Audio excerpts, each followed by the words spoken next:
Mukomana anonzi Charlton Hwende vakomana public accounts oneswa moto pamusoro pekusapota the move yekuti vakomana opposition they must unite vakwanise kujoina the ruling party vaone kuti vangaisa nyika kupi vakasvika kupi nayo. Saka mina mashoko ationa kuti mukomana anonzi Charlton Hwende anopa suggestion achisapota nhau iyi.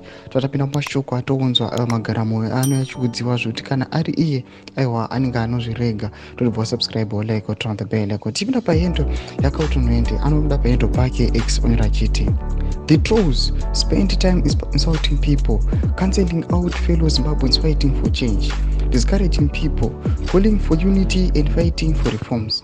People are calling for unity for Zimbabweans around a leadership that believes in teamwork and democracy. Do mashoko anouya achisapota vakomana vana voShimunuve aiva vamuziva vari kuda kuunitana neSon Chamisa ari achisapota this motive. Toda kuti vakomana Zimbabwe vanokuda vachitaura vachitaura mashoko ekuti what fighting for reforms are you doing by uniting with Mnangagwa's parliament when more than 27 people have been killed since August 1, 2018?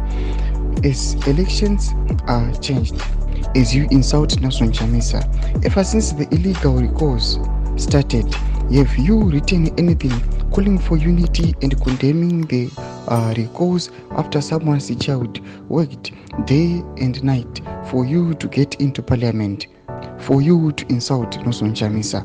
Wena Charlton Hwende to mashoko ana achiudzwa panapa vakomana Zimbabwe vachinzi aiwa makufunga zvekuda kuita unit now but pakaitwa marecalls aiva illegal hamuna kumboraisa maconcerns kana kutaura mashoko ekuti aiwa these recalls they are illegal mamukangonyarara ndobva mangoapointiwa mukapiwa zvigaro muparliament but now makuona kuti vanhu makuda kudzokerazve kuma-elections. Now you want kuti vanhu Nelson Chamisa vadzoke zvekare muwase kuwana masupporters. Tudze mafungiro enyu muri kudii pamusoro pechitiko ichi?